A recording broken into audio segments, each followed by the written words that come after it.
يا أيها الذين آمنوا كتب عليكم الصيام كما كتب على الذين من قبلكم لعلكم تتقون.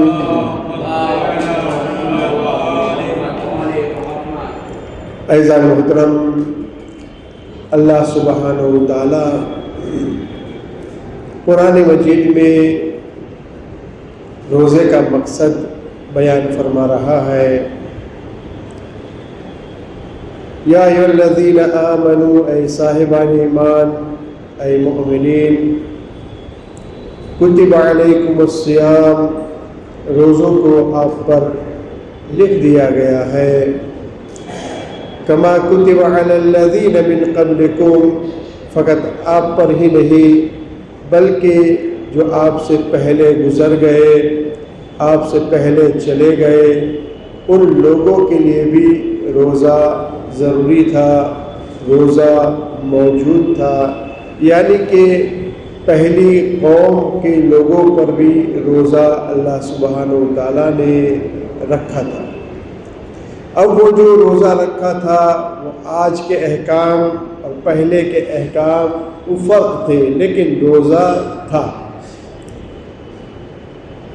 اس کا مقصد کیا ہے؟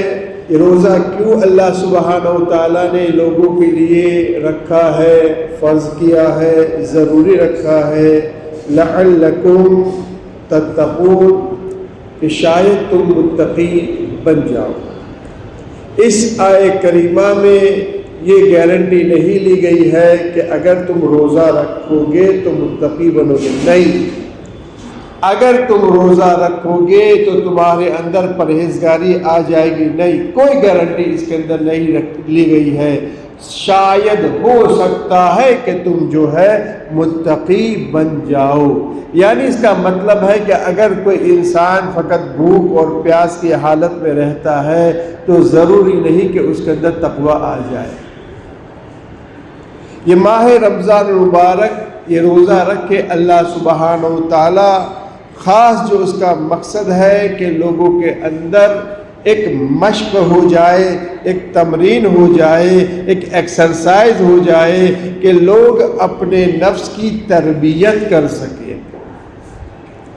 فقط بھوکا رکھنا مقصد نہیں ہے، پیاسا رکھنا مقصد نہیں ہے، بلکہ انسان کے نفس کے اندر وہ جو عادتیں پہلے انسان حرام بھی کھا لیا کرتا تھا، اپنے ہاتھ سے، اپنی زبان سے، اپنے دوسرے اعضاء سے دوسرے گناہ بھی کر لیا کرتا تھا، اب وہ چیزیں جو حلال ہے، اللہ نے جس کو حلال رکھا ہے، جائز رکھا ہے، اللہ سبحانہ و تعالیٰ نے ماہ رمضان المبارک میں روزے کی حالت میں منع کر دیا کہ جو جائز ہے پانی پینا، اب وہ تمہارے لیے صحیح نہیں ہے۔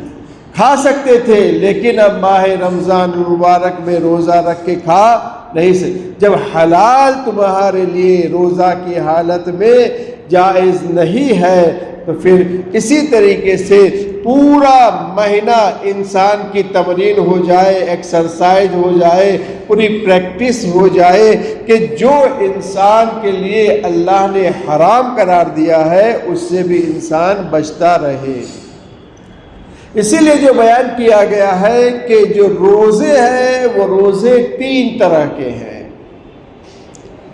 واقعی اگر انسان روزہ رکھ رہا ہے، صحیح میں روزہ رکھ رہا ہے، جیسے روزہ رکھنے کا حق ہے ویسے روزہ رکھ رہا ہے، تو یہ بندہ جو ہے جو پہنچتا ہے، کہاں پہنچتا ہے؟ یہ ولی خدا بن سکتا ہے، کوئی معمولی چیز نہیں ہے، اللہ کا ولی قرار پا سکتا ہے۔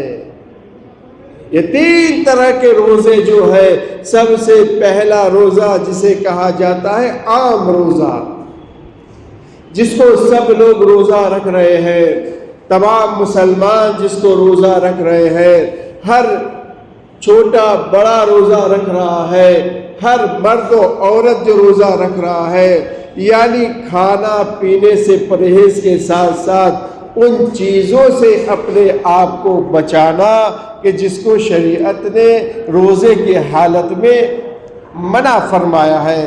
مثال کے طور پر پہلے جو ہے انسان بیڑی پی سکتا تھا، روزے کی حالت میں گرد و غبار کا گلے سے نیچے اتارنا جائز نہیں ہے، روزہ باطل ہو جائے گا، روزہ ٹوٹ جائے گا، روزہ ختم ہو جائے گا۔ تو اب جو ہے یہ انسان یہ تمام چیزیں یہ اس کی پابندی کر رہا ہے۔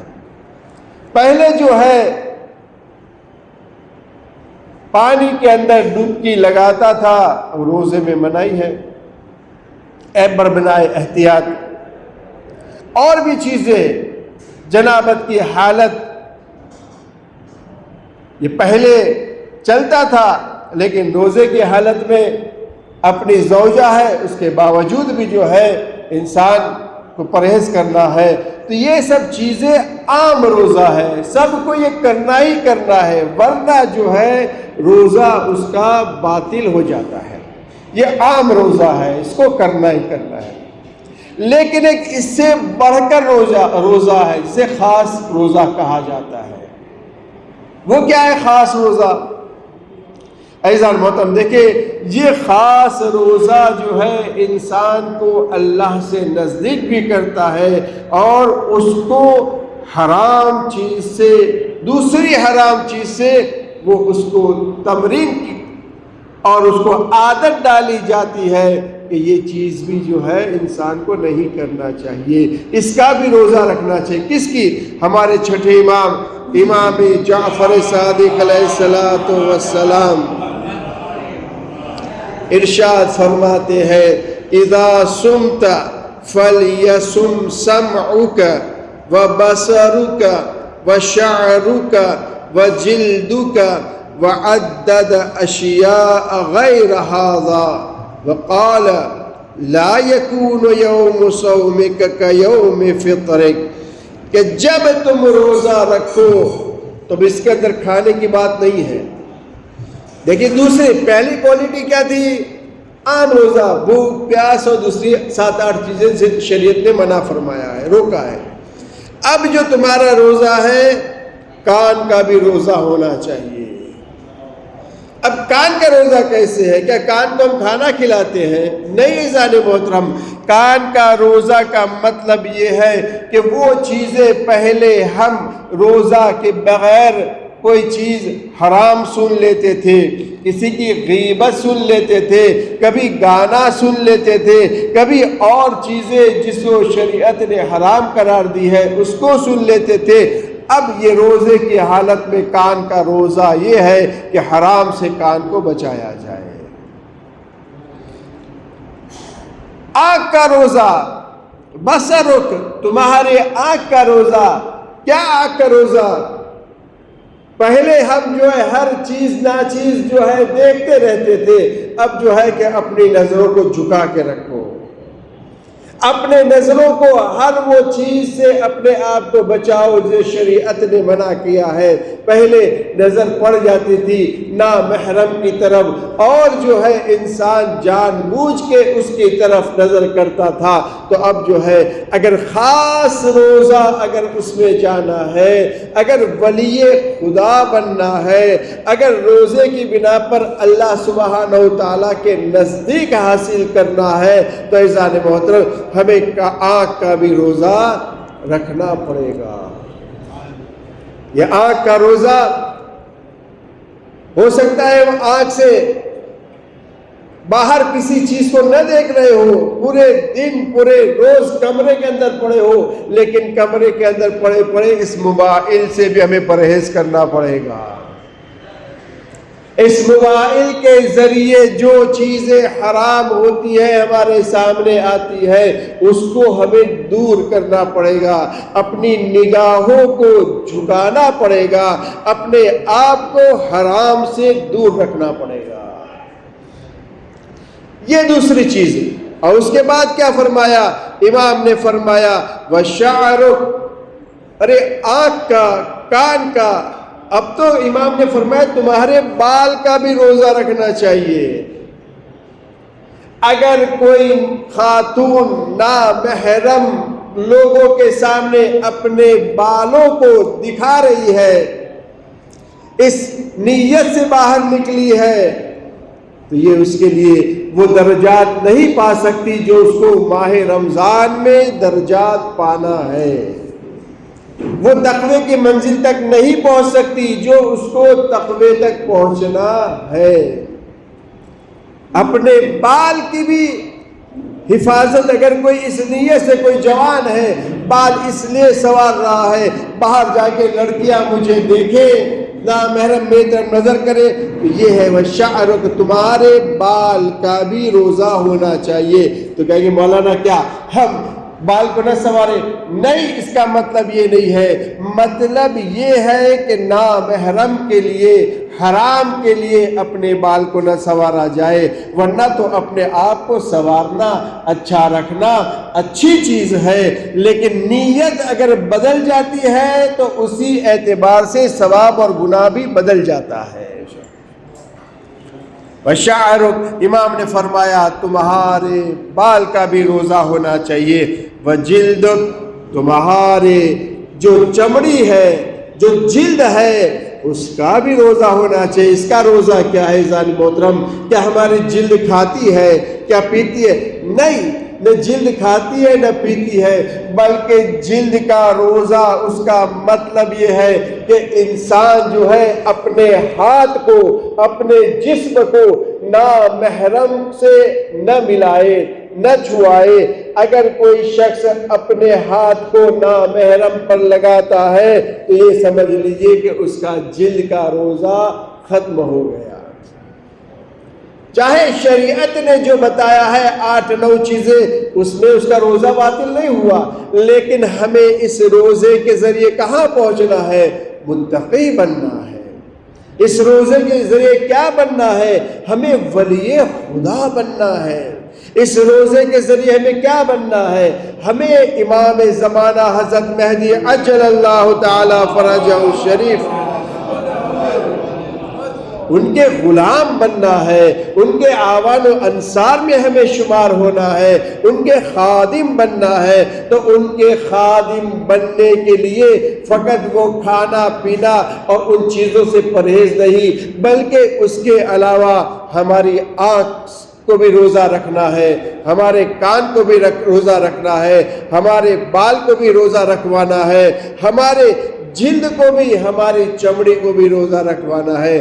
ایسا نہ ہو کہ کوئی شخص جو ہے، کوئی نامحرم سے ملاقات کئی سالوں سے ہو نہیں رہی تھی اور ملاقات ہوئی اور ہاتھ اس سے ملا لیا۔ اگر ہاتھ ملا لیا تو یہ ایک حرام کام ہے، اور حرام کے ساتھ ساتھ اس نے اپنے جلد کے روزے کو توڑ دیا۔ آگے ارشاد ہے وَعَدِّدِ الْأَشْيَاءَ، اس کے علاوہ جو بھی چیزیں انسان اس ماہ رمضان میں چاہتا ہے کہ ولی خدا بنے، چاہتا ہے کہ وہ اللہ کے نزدیک ہو جائے، تو عزیزان محترم اس کے علاوہ جو بھی حرام چیزیں ہیں اس سے آپ کو پرہیز کرنا پڑے گا۔ وقال لا يكون يوم صومك کہ یوم فطرک، ایسا نہیں ہونا چاہیے کہ جیسے پہلے تم روزے کے بغیر رہتے تھے ویسے ہی تم رہ رہے ہو۔ روزے کے بغیر کیسے تھے؟ ہماری عبادتیں اتنی زیادہ نہیں تھی، ہماری تلاوت قرآن مجید اتنی زیادہ نہیں تھی، لیکن اب ماہ رمضان المبارک ہے، اس میں ہم تلاوت بھی کریں، اس میں ہم دعائیں بھی مانگیں، اس میں ہم دعائیں بھی پڑھیں، اس سے اللہ سبحانہ و تعالیٰ کی بارگاہ میں ہم لو بھی لگائیں تاکہ جو ہے ہم ولی خدا بن سکیں۔ اگر ہم چاہیں تو اسی مہینے میں حدیث کے اندر ہے، اگر کوئی 40 روز اپنے آپ کو، فقط 40 روز، 30 روز تو ماہ رمضان مبارک کے ہو گئے، 40 روز اپنا ہر عمل فقط اللہ کے لیے کرنے لگے، اگر اٹھتا ہے تو، بیٹھتا ہے تو، سوتا ہے تو، ہر عمل کھاتا ہے تو، پیتا ہے تو، اگر وہ اپنے آپ کا جو بھی عمل انجام دے رہا ہے اللہ کے لیے کرنے لگے تو اس کی زبان سے اس کے نزدیک جو ہے حکمت کے چشمے نکلنے لگتے ہیں۔ یعنی اب زبان سے وہ نہیں بول رہا ہے بلکہ حکمتیں نکل رہی ہیں، بہترین بہترین باتیں نکلتی ہے۔ یہ کب نکلتی ہے عزیزان محترم؟ جب انسان متقی بن جاتا ہے، پرہیزگار بن جاتا ہے۔ ہر سال جو ہے ہم روزہ رکھتے ہیں، اور روزہ کے اندر جو ہے جو پہلے دن دوسرے دن اسی اعتبار سے 30 دن تک ہمارا روزہ، ہمارا مہینہ مکمل ہو جاتا ہے۔ لیکن ہم اپنے روزے کے اندر بھی ہمیں ترقی کرنا ہے، عبادت کے اندر بھی ہمیں ترقی کرنا ہے۔ اگر کوئی انسان ایک دکان لے کے بیٹھ گیا ہو، ظاہری دکان لے کر بیٹھ گیا ہو، اور اس دکان کے اندر اگر وہ ایک دن میں مثال کے طور پر اگر بیپار کرتا ہے 10,000 روپے کا، تو اس کو اس کی یہ تمنا ہوگی کہ دوسرے روز 10 نہیں 12,000 ہونا چاہیے، 15,000 ہونا چاہیے، زیادہ ہونا چاہیے۔ اگر 10,000 سے کم بیپار ہو جاتا ہے تو وہ اپنے آپ کو یہ سوچتا ہے کہ میرا لاس ہو گیا، جبکہ اس کا لاس ہوا نہیں ہے۔ وہ سوچتا ہے کہ میرا لاس ہو گیا، یار جو ہے 10 سے کچھ نہیں تو 10 ہی ہو جاتا، 11 ہی ہو جاتا، لیکن جو ہے اس سے کم ہو گیا۔ عزیزان محترم، جس طریقے سے ہم اپنے بیپار میں، اپنے کاروبار کے اندر یہ سوچتے ہیں، ہم اپنی عبادت کے اندر بھی یہی سوچا کریں۔ پہلے ہم فقط ماہ رمضان مبارک کے روزوں میں فقط ہم نماز واجب پڑھتے تھے، کوئی مستحب نہیں پڑھتے۔ اب آہستہ آہستہ ہمیں واجبات کے ساتھ ساتھ مستحبات کو بھی شامل کرنا ہے۔ مستحبات جب ہو گئی تو اس میں ہم جو ہے اپنے آپ کو اس کے اندر نماز شب کو بھی اس میں شامل کرنا ہے، جو بہترین عبادت قرار پائی ہے۔ اور نماز شب ماہ رمضان مبارک میں تو صبح میں اٹھایا جاتا ہے سحری کے لیے، اصل سحری نہیں ہے بلکہ ہمیں ولی خدا کے لیے اٹھایا جاتا ہے کہ اٹھے اور سحری کے بعد کم از کم جو ہے نماز شب تو ادا کی جائے۔ یہ چیزیں جو ہے انسان کو ولی خدا تک پہنچا دیتی ہے۔ تو عزیزان محترم، یہ دوسرے طرح کا روزہ تھا۔ پہلا کیا تھا کہ انسان واجبات جو اللہ کی طرف سے رکھا ہے اس کو تو انجام دے رہا ہے، اور کھانا پینا جس سے منع کیا گیا ہے ان چیزوں سے پرہیز کرنا۔ لیکن دوسرا روزہ آنکھ کا بھی روزہ، کان کا بھی روزہ، جلد کا بھی روزہ، بال کا بھی روزہ، یعنی اپنے ہر ایک چیز کا روزہ رکھنا ہے۔ اور تیسرا روزہ جو ہے خاص الخاص کا روزہ کہا گیا ہے۔ اگر ہم اس تیسرے مرحلے تک پہنچ گئے، اگر ہم اس جگہ پہنچ گئے تو عزیزان محترم واقعاً ولی خدا بننے سے ہمیں کوئی نہیں روک سکتا ہے۔ وہ تیسری کی چیز کیا ہے؟ آپ بھی سوچیں کہ سب چیز تو ان دو چیز میں آ گئی، لیکن نہیں عزیزان محترم، یہ تیسری بھی چیز جو رکھی گئی ہے وہ یہ ہے کہ انسان اوپر جو چیزیں بیان کی اس کے علاوہ اس کا دل جو ہے وہ دل کے اندر خراب، حرام، ناجائز فکر بھی نہیں آنی چاہیے۔ انجام دینے کی تو دور کی بات، سوچے بھی نہیں۔